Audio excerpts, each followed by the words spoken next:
आप लोगों का स्वागत करता हूं। पति पत्नी का रिश्ता एक पवित्र रिश्ता होता है। लोग इस पवित्र रिश्ते को सिर्फ प्रेम के नजरिए से ही नहीं देखते हैं, बल्कि इस रिश्ते को 7 जन्म निभाने का रिश्ता माना जाता है।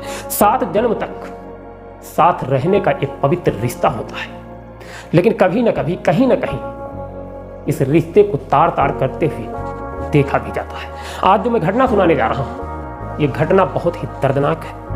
इस घटना को सुनने के बाद तकलीफ थोड़ा जरूर होगी, क्योंकि ऐसी घटनाएं बहुत कम देखने को मिलती हैं। और क्राइम तो आए दिन ना जाने कितने देखने को मिलते हैं। आप भी देखते हैं, हम भी देखते हैं। लोग देखकर सुनकर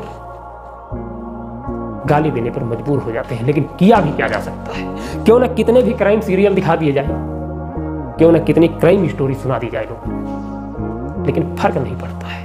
आए दिन ना जाने कितने क्राइम देखने और सुनने को मिल जाते हैं। लोगों के ऊपर ना जाने कितने जुल्म सितम ढाए जाते हैं, और ना जाने कितनी स्टोरियां लोग सुनाकर और या सुनकर, इस कान से सुनकर उस कान से निकाल भी देते हैं। कोई फर्क नहीं पड़ता है। हम आपको सुना रहे हैं उत्तर प्रदेश के मुरादाबाद की ये घटना है।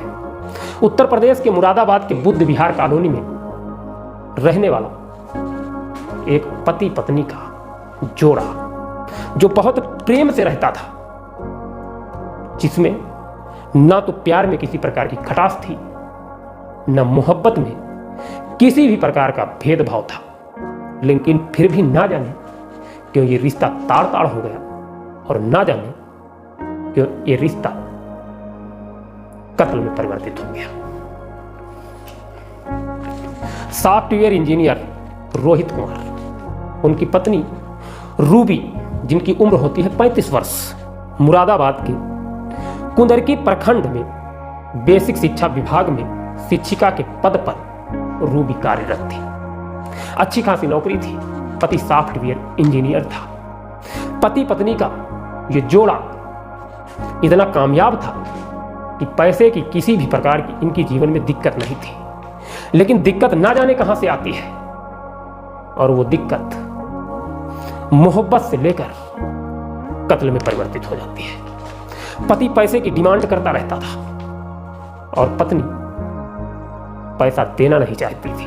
पत्नी का कहना था कि आप सॉफ्टवेयर इंजीनियर हैं, आप भी कमाई करते हैं, तो हमसे पैसे की क्या आवश्यकता आन पड़ी है? कौन सी ऐसी मुश्किल आपके सामने खड़ी है जो आप मुझसे पैसा मांग रहे हैं? आखिर कौन सी बात है? अगर कोई दिक्कत है तो हमें बताइए, हमारी समझ में आएगा तो मैं पैसा दूंगी। लेकिन पति ना तो समस्या बताता है और ना किसी प्रकार की मजबूरी बताता है, सिर्फ पैसे की डिमांड ही करता रहता है। पत्नी गुस्से में आकर के खरी खोटी भी सुनाती है, और पति गुस्से में आकर के मारपीट भी करता है। लेकिन यह सिलसिला मारपीट करने के बाद यहीं पर रुक जाता है। 1-2 दिन का टाइम गुजरता है। जैसे ही टाइम गुजरता है, पति के दिमाग में आता है कि ऐसी पत्नी का हमारे जीवन में ना रहना ही बेहतर होगा। पति की गुस्से की आग इतनी खतरनाक होती है, पत्नी समझ नहीं पाती है। पति अपना आपा खो बैठता है और पत्नी के पास पहुंचता है। पत्नी से बहुत ही मोहब्बत भरी बात बोलता है।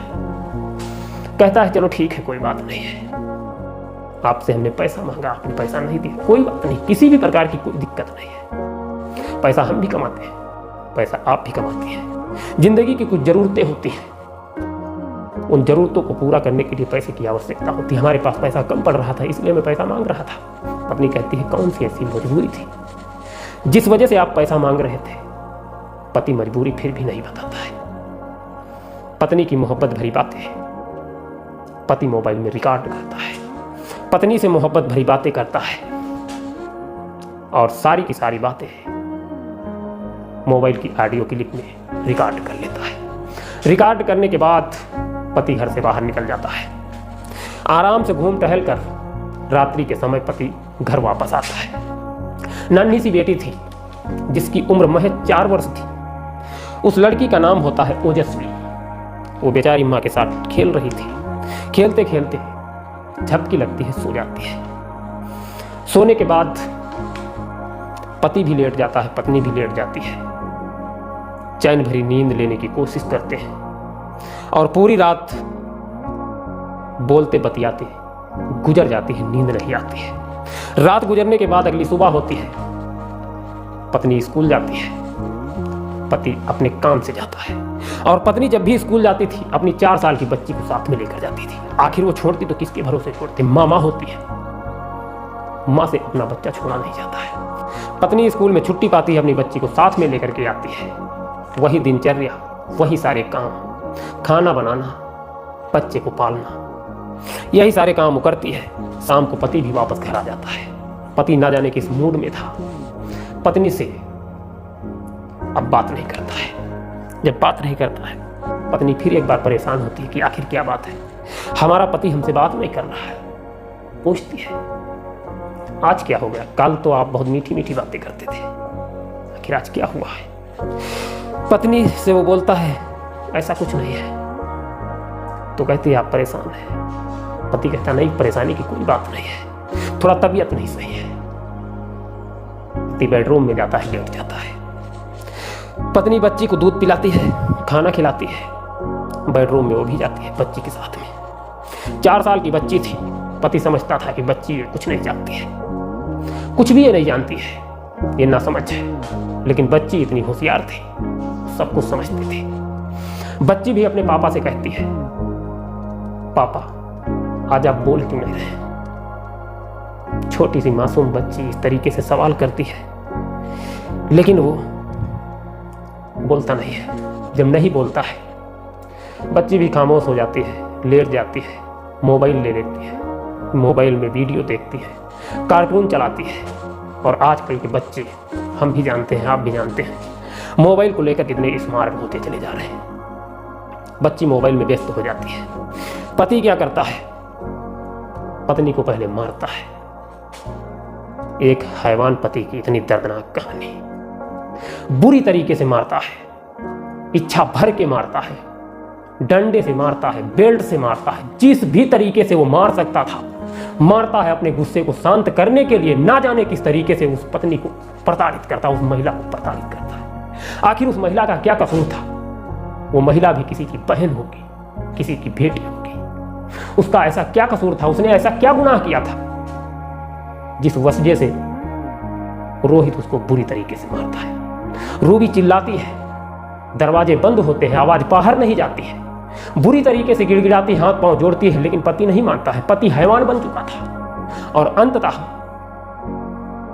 पत्नी का गला घोंट देता है, दुपट्टा उठाता है और उसकी गर्दन कस देता है। और तब तक कसे रहता है जब तक उसकी जान नहीं निकल जाती, जब तक उसकी सांस नहीं थम जाती है। और गला घोंटने के बाद पत्नी को फंदा बना करके पंखे से लटका देता है। वो मासूम सी बच्ची ये सब कुछ देखती है, उसकी आंखों के सामने ये सब कुछ होता है। और पत्नी को फांसी के फंदे पर लटकाने के बाद वो बाहर निकल जाता है। जब बाहर चला जाता है, बच्ची अकेली होती है, कोई नहीं होता है। उसी बीच में रूबी की मां रूबी के मोबाइल पर वीडियो कॉल करती है। वीडियो कॉल जब करती है तो वो मासूम सी बच्ची फोन रिसीव करती है। फोन रिसीव करके वो बात करने लगती है और वो मासूम सी बच्ची से रूबी की मां यानी उस मासूम सी बच्ची ओजस्वी की नानी ओजस्वी से पूछती है मां कहाँ है? वो मासूम सी बच्ची कहती है मां को पापा ने पंखे से लटका दिया है। वो बोल नहीं रही है। मैं कई बार बुला चुकी हूं, मैं कई बार आवाज दे चुकी हूं, लेकिन वो कुछ नहीं बोल रही है। उसकी नानी कहती है एक बार अपनी मां को दिखाओ।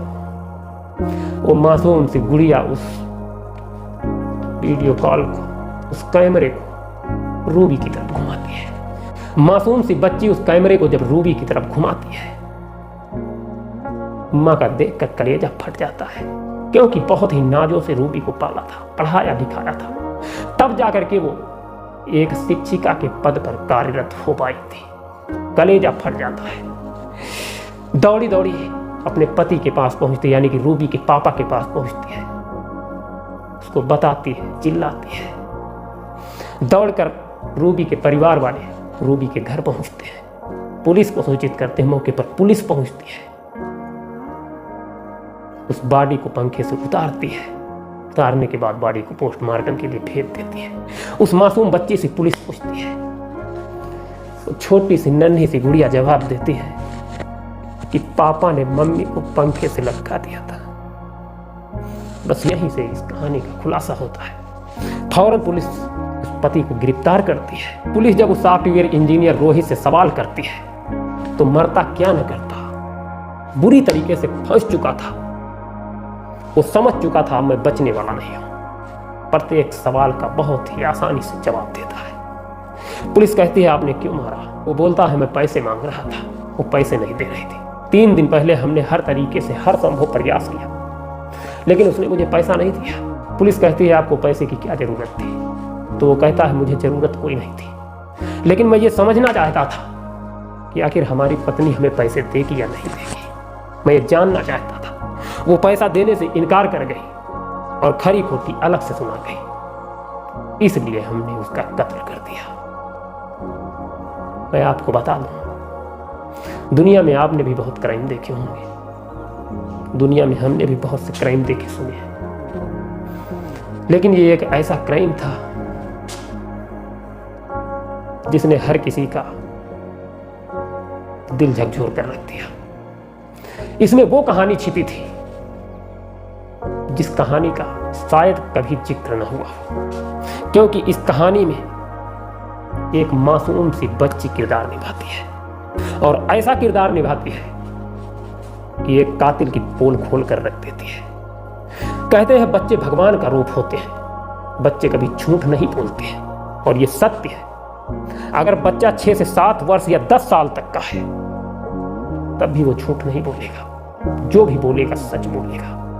और वो मासूम सी बच्ची वही करती है जो सच था, वही बताती है जो सच था। इसलिए हम कहते हैं कि लड़ाई झगड़ा अगर करो तो अपने छोटे छोटे बच्चों के सामने मत करो, क्योंकि इसका बहुत बुरा इफेक्ट पड़ता है।